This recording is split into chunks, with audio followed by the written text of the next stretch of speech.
with the Nunu ulting out of the brush and baiting the enemy team into that range of the ultimate. Question is now, are they just going to pick away that Nunu and force the That doesn't make a lot of sense, I don't think, because they've already grabbed Janna, and I mean, maybe it's right. AP Janna, I didn't even think about the Janna pick. Yeah, okay, it's not that likely, just because, I mean, he is actually a pretty good jungler, and I actually, like, a year ago saw, like, back when he was in SK, we kept practicing solo top Nunu against Warwick as like a thing, and he was like, "This is so powerful." But but he's a blue jungler. He's a golem buff jungler. So well, they picked Vladimir, so you never know. At this point, they might just go for it. That would be an amazing move. I don't know that Alex plays AP jungler mid lane, and yeah. Probably not going to happen. I didn't remember they already had Janna. Janna, of course, making a lot of sense, especially when you have somebody like Udyr and Irelia in the enemy team. A Janna ultimate can really put a distance there and just enable your team to kite these guys while you slowly wear them down. So we're going to see Soul Mid go for the last two picks now. They've actually been picking. Soul Mid does not need to swap at all right now. They've actually picked into their own role. So Chaos has Kog'Maw, Rainman has Irelia, and Odd One is actually going to be jungling Udyr. So my bad on that call, but now it's time for them to pick their, their mage and support. That is true. That is interesting because I just saw that Udyr has always been played top lane for TSM. So we don't know how good Odd One's Udyr jungle is. But obviously you don't want to jungle Irelia. I mean, you can, but it's not ideal. I know she was played a little bit as jungle when she came out. Yeah. But it's not ideal. She's so good at farming and sustaining a lane. And there we have the Nunu pick. Yeah, obviously M5 couldn't counter pick it, so at least I was half right. No, you were, that they do want to have the Nunu along with the Kog'Maw. And Reggie gonna play an Ahri in mid lane. Very, very safe pick there. He is going to be, I mean, if it's gonna be Vladimir mid, we don't know yet. But he's definitely going to be safe. He's going to be able to stay at a distance and just poke at whoever is going to go mid. Yeah, Ahri's a good laner. Ahri can push pretty well as well, so she's the kind of champion you can max Q and just spam the Orbit Deception out there and get rid of minions and go into the jungle. So I like these picks because they've got, you know, Irelia and Ahri who can push really, really fast. Nunu and Kog'Maw the same way. They have AoEs. They have the ability to spam. And I think Janna and Ashe can't do that quite as well. So we're going to see what Moscow 5 are going to grab because it could run... Oh, Tryndamere. I haven't seen him yet in this tournament, and I like that a lot. Mana-less jungler. Yeah, but they don't have someone to give blue to. Their lineup is Vladimir, Lee Sin. I mean, Ashe could wear it, sure, but you know, it just means they can steal blue. I'm going to switch maybe to Kennen. This would be one of the rare times we actually see Kennen not as the AD carry. So it is going to be Lee Sin jungle then. Yeah, that would make sense at that point. But I mean, it's not 100% certain. Okay, there we go. They have locked in, so Kennen will be the presumably solo top. I mean, honestly, Vlad and Kennen can switch around. Right. But yeah, they have pretty much everyone is manaless for the most part. So we're gonna see how that actually works out for them. Meanwhile, solo mid gonna like to have some mana there. Every one of them actually a mana user. And I mean, doesn't really suck to have mana and blue buff on you. So. Blue buff, or even on an AD Kog'Maw, is a very, very important thing to have because that means while you're sieging a turret, you can just spam your R mercilessly and not worry about running out of mana. So they would be happy to have 2 blue buffs, but you know, if it goes M5's way, M5 are gonna have 2 blue buffs, and TSM have none of them. M5 are that kind of team that'll take blue buff from the enemy jungle, put it on their jungler who really doesn't need it at all, just so that the enemy doesn't. Yeah, exactly. Yeah, it doesn't really help that much. How much cooldown reduction is it? 20% flat. So that doesn't suck. Let's put it that way. It's still useful. It's nice to have. But yeah, she has absolutely no energy resource that benefits. Does the rage actually on Shyvana generate more? No, rage is not affected by blue buff. I thought so. Or Fury. Yeah, looks like solo mid are you know the teams have swapped around. Yes, in fact, the Rainman will be top as Irelia. So no swapping happened there. They have run Udyr 5 times solo mid, and they have never yet run him jungle. All 5 times that they've run Udyr in IEM, it's always been solo top. It's always been the Rainman playing that champion, and that's what they're going for in this one. Or sorry, that's what they're not going for this time around is actually this jungle Udyr, and he's a very fast jungler. I mean, solo mid, they have a very fast-paced team. I mean, they have the Blood Boil, they have Ahri with blinking. Udyr runs around as a very fast clear as well as just running around the map. And Irelia can push with pretty much impunity and can just dash around and CC. So this is a very fast, blitzy team from solo mid, and it makes a lot of sense. I am super excited for this game. It looks like both teams have picked lineups without obvious weaknesses. So it's not like we could say, oh, you just lost it in Champions League. Both of them seem to have lineups that they really like a lot, and we should see an evenly matched game here. And while we're still waiting for the load, just tell me, Freak, are you expecting a Phoenix or a Tiger Udyr in the jungle there? I mean, Phoenix clears faster, but Tiger might be better at dueling. He's a little bit better ganker, sure. Yeah. I mean, it could go either way. I guess we'll find out as the game goes on. But guys, we do have the game about to go underway, so we'll be right back after this.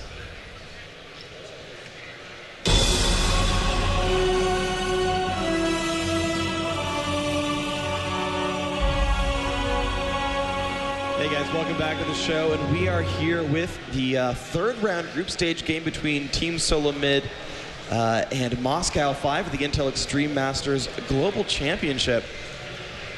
And I'm Freak here with Xenon the Stoic as your casters for this game, and looks like no aggression just yet. Everyone's kind of standing off on either side of the jungle, kind of watching each other. You can kind of catch everyone in one frame. Look at the amount of boots, though, in this game right now. TSM, 4 of them actually, starting with boots and 3 pods. They all want to be very, very mobile. They want to be able to dodge harassment in lane, maybe even chase, and just, you know, even though M5 are usually known as the more mobile team, Lee Sin is starting with cloth and 5 pots, which is, of course, the safest way to start in the jungle, and he will be able to keep himself at full health for most of the time and be able to, you know, just make a nice little lair out of the enemy jungle. Yep, absolutely, and you're going to see that, you know, Nunu poking his head into the jungle, but just getting poked out by Genja, kind of leaving that one. So we're going to see how this pans out. I think the late game, it's actually interesting, because the late game scales pretty well for both of these teams. So when you've got this Nunu Kog'Maw sort of synergy there, and actually Solo Mid really want to screw up with Diamond's jungle. We're going to see if that turns into anything, or if Alex is going to be able to defend him properly. Reginald is going in there, landing some basic attacks. Alex does a good job dodging that Q right there, and this could go bad for Reginald very, very soon. Okay, does manage to dodge the shuriken there, but... One thing that happened there is that Alex Ish didn't manage to pull the blue Wraith because of the presence of Reggie. I don't think Diamond took too much additional damage because of that. And in bot lane, we see that Xpecial and Kaiox have picked up the double golems without taking too much damage there. Yeah, they're going to be pretty happy with that one. Both of those players did actually get experience for that one, so Nunu didn't, like, you know, dodge away, just let himself level up in time.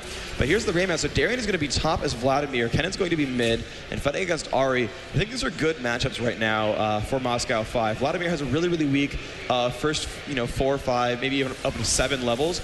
And Irelia's not really going to pressure into that too much early on. So it's a good, safe place to put Vladimir. Irelia's not the most hyper-aggressive laner. It's not someone like maybe, you know, Lee Sin or Gangplank that are really going to come after you from the get-go. Yeah. Although there is a Lee Sin on M5's team, of course, in the jungle, and Lee Sin is somebody who can also early gank. So Irelia doesn't even want to push the lane right now. As you can see, she is letting Darian build up the larger creep stack and push the lane in her direction, because she really doesn't want that level 2 gank. Level 2 or 3 gank from Lee Sin, of course, a lot scarier than a level 2 or 3 gank from Udyr. Yeah, it is pretty scary at that point. If Udyr wants to have a strong gank at level 2, he's got to sacrifice a little bit of jungle speed by getting bear stance. Yep. It's not bad by any means. You can still do a lot of scary things with it, but yeah, and by the way, it is Phoenix Udyr, so... Okay, yep. But yeah, you typically don't see level 2 ganks from Udyr nearly as often as you see them from Lee Sin. Exactly. Lee Sin just needs to get the Q and the E, which are both useful in the jungle as well, and he can use that to do a lot of damage, slow you, and possibly even get a kill very early in there. Looks like Darian is pushing the Rainman around right now. We see Diamond just picked up a blue buff for himself. Like you pointed out, there is no one on Team M5 who really needs that blue buff. All of them are energy-based, or yeah, actually all of them are energy-based or mana users. There's 2 mana users, of course, in bot lane right now. Yep, and I was actually half expecting for Genja to kind of go up there and grab blue. He'd actually just finished pushing the bot lane minions right as he went over there, but that actually was not the case here. But yeah, Chaos getting bullied around. Genja doing a good job harassing him. We're going to see if he actually keeps up with the standard Wriggles Phantom Dancer build that we've normally seen from him. I would have definitely expected, yeah. But it seems like even less likely than someone like Ashe, though, who doesn't really want attack speed scaling and really just needs that AD and crit stack. Infinity Edge has a special synergy with her as she gets those free crits from her passive. So it'd be interesting to see if she actually keeps that same build going. This might be the first time we see her break that chain. Darian is already going home. Do you think there is some sort of target item that he already can pick up? He does pick up, oh yeah, there you go. He does pick up Amplifying Tome and a ward, and I think that was the target that prompted him, oh yeah, I can go home, get one semi-useful item right now and a ward. So he wants to be safe from the very beginning. Alex Ish getting poked a little bit by Reggie there in mid lane, but he seems to be doing a pretty good job. Reggie at 26, he's at 36 CS. so 10 ahead there for M5. And generally TSM seem to have a bit of a farming advantage. They just hit 6k a little bit before M5. Obviously, all of this doesn't really matter. And now we see two people coming top lane again from M5. The Raymond going quite a bit too far ahead. I think Darien is baiting it, and yes, Raymond going in there, has to flash out, is still slowed by the blood pool. Diamond is getting close with the Q, and there is an ignite going down on Diamond right now. Raymond playing very, very aggressively there to scare them off, and it worked. That was an incredibly smart move. He did three things really cool right there. One was the immediate flash as soon as he saw Lee Sin. The other one was he stunned him in turret range and then actually landed a few basic attacks. Because one, he's going to get some health back, being that he's Irelia, he gets health back for landing autos. And two, he's dealing damage under a stun, so that he scares Lee Sin away from chasing him into the turret. Because the guy has red buff and boots, like he's going to hurt a whole lot. And so he did a really good job of scaring him away and saying, okay, now I'll run away. Now I know the stun has ended. And the thing is, he knows like Vladimir is not going to be doing a lot of DPS at like level 5. And so he knew he could sit there for a good second and a half and be like, I'm okay, I'm okay, I'm okay. Okay, now I'm going to run. And he managed to survive that gank. I mean, honestly, like I've been impressed by the Rain Man's sort of individual, decision making in these fights, pretty much repeatedly. I think he's kind of been given a bad rap. And Chaos actually using the lifesteal quints that we saw on Curse's Cop earlier. He is at 9% lifesteal. It looks like somebody copied a build here from Curse. Curse, of course, with a super dominant Kog'Maw there in the first game. Kog'Maw plus Nunu combo. That was just that shut down TSM so very hard. And it looks like TSM already learning something from this tournament. Absolutely. And another interesting thing about the rune pages is there's Ahri from Reginald not even running any magic penetration. It's just a bunch of bonus magic resist. This comes up there in the you can see the magic pen 0, just relying on the true damage and relying on the late game scaling with percentage penetration. Just wanting to survive this early lane from Kennen, scale into late. Yeah, looks like Udyr was looking for a gank in top lane, but for some reason changed his mind. Vladimir did go back. There is a ward, of course, in River. We mentioned that Darien bought a very early ward, so he is going to lane very safe. Let's have a look at CS 44 for Irelia versus 29 only for Vladimir, but like you said, he is very, very weak in the early levels. And he's going to pick up a lot of farm for himself there right now. And Kog'Maw going back to the base to pick up some new items. Was very low on health. Rachel going to grab blue buff there thanks to the odd one. So no kills just yet in this game, but you can see the gold actually in Solomid's favor by 200. They've done a very good job of sort of farming this game. They've gotten that fast heart of gold on Udyr as well, so they're actually going to win in gold over time. And now you can see the Ashe build is triple Doran's Blade. Yep. So they're going to use that for some early sustain, just as they seem to like on Moscow 5. It's going to be triple Doran's Blade into Lantern into Seal. You really still think it's going to be Lantern? Yeah, I do think so. Yeah. It's just, if you do get the chance to turn something around in the enemy forest, then you want to pick up a quick dragon. Helps so much to have the Lantern, and even if you just want to trade in lane, that seems to be what Genja is building for generally. In top lane, we see Rainman going very aggressively against Darien. He did chunk him down to about 2/3 there, but of course Vladimir's mechanics just mean he can heal himself up again very, very quickly. Yeah, but he's going to just keep sustaining. He's actually still going through some health potions, though. He's been kind of buying them every time he goes back just to make sure he's got some sustain, and he's been using them. So, I mean, the Rayman's still making Darien run through some health potions. So that's really not too bad of an idea. Yeah, that is exactly what he should try to make happen. And yeah, exactly the same thing is happening there in top lane. Seems that the Rainman has that lane locked down right now. Actually, he is 1 CS behind right now, so that big stack of creeps that Vladimir picked up there, of course, helping him a lot. In bot lane, we see Kog'Maw 61 versus Ashe at 62. Very, very even game there. We see both Vladimir and Kennen have now picked up the Hextech Revolver, so I would not be surprised at all to see a double voter there. A core item, of course, on both of these champions, and it has that special synergy where normally two aura items don't really help you, but they do help the two champions who have the item themselves as well. Yep. So there's going to be a little bit of stack in there, getting those champions a lot of spell vamp and extra ability power, and they're going to be nice and powerful. I was actually talking with CLGEU's Wicked in the crowd a little while ago, and he was commenting that he thinks double AP is a little bit stronger right now than the AP Bruiser thing. Really? But he sort of lamented that he himself doesn't know many AP champions. He's like, yeah, we're a little bit underpowered because I can only play Bruisers right now. I think that's just Wicked trolling you. I don't think he really believes that. I don't know. It's possible, but if that was true, then Fnatic would be doing much better, I think. I think there's still a lot of Bruisers that just beat APs. And Diamond is gonna find, especially in misses the Q, unfortunately. He is is now surrounded by TSM members. His bot lane is not, it's coming up right now. He is going to be safe. It looks like TSM could set up for a very early dragon here. They do have 4 men ready already. Kennen is not in the neighborhood quite yet, but he is going to be there in time if they wait this long. Yeah, they definitely are trying to just get a pick off here. It's not going to happen. Diamond just jumping up the cliff, and in top lane, neither of them has teleport. So the top lane is going to be that little island it usually is. Yep, neither of them ran TP, as you mentioned, so they're just going to sit up there and farm. And actually, it looks like Sulamid have been scared away. Moscow 5 were actually very, very patient here.